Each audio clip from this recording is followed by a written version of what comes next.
चल रही। दोस्तों ड्रामा से जमा तकसीम के नेक्स्ट एपिसोड काफ़ी ज़्यादा इंटरेस्टिंग हो चुके हैं और ड्रामा अब बहुत ही ज़्यादा इंटरेस्टिंग हो चुका है क्योंकि अब तक इस ड्रामे में कभी माँ बाप को गलत दिखाया गया है और कभी बहू को और कभी बेटे को। मगर दोस्तों अब ड्रामा काफ़ी ज़्यादा इंटरेस्टिंग और ट्विस्टिंग हो चुका है क्योंकि नेक्स्ट सीन में आप देखने वाले हैं कि कैस अब हर वक्त सिर्फ अपने फैमिली के बारे में ही सोचता रहता है और उसे लैला की परवाह नहीं रही, क्योंकि इसीलिए तो लैला की फैमिली तो हर रोज़ उससे मिलने आई होती है। मगर जब वो लैला की फैमिली को इस तरह से रोज़ ही लैला के पास देखता है तो वो काफ़ी ज़्यादा अपसेट हो जाता है। इसलिए वो लैला से बोल ही देता है कि तुम बहुत ही ज़्यादा खुश होगी, मगर तुम्हारे पास इतना वक्त नहीं है कि तुम मुझसे भी पूछ सको कि मेरी लाइफ में आखिर चल क्या रहा है, मैं घर से अलग होकर खुश रह भी पा रहा हूँ या नहीं, क्योंकि मुझे लगता है कि तुम यही चाहते थे।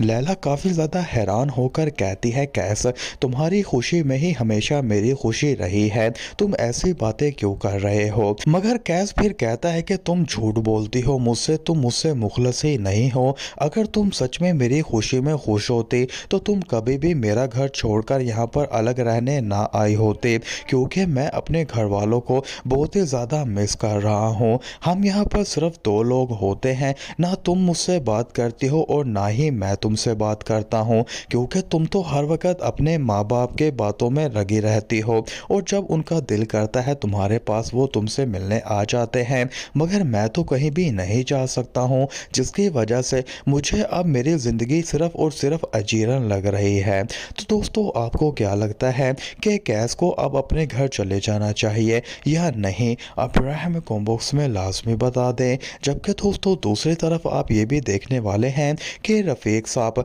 अब हमीद और मजीद दोनों को बराबर का हिस्सा देने की कोशिश कर रहा है, इसीलिए तो हमीद को उसने पूरा कारोबार ही दे दिया, जबकि मजीद को भी वो कुछ ना कुछ बहुत जल्द दे देगा, ताकि इन तीनों भाइयों को हिस्से देकर वो भी सुकून का सांस ले सके। क्योंकि रफ़ीक साहब को अब एक बात तो पता चल चुकी है कि उसकी परवरिश में ज़रूर कहीं ना कहीं तो कमी हुई है, जिसकी वजह से अब उसका पूरा परिवार अलग हो चुका है और एक साथ नहीं रह रहा है। अब इनके दरमियान इत्तेफाक बिल्कुल भी नहीं रहा।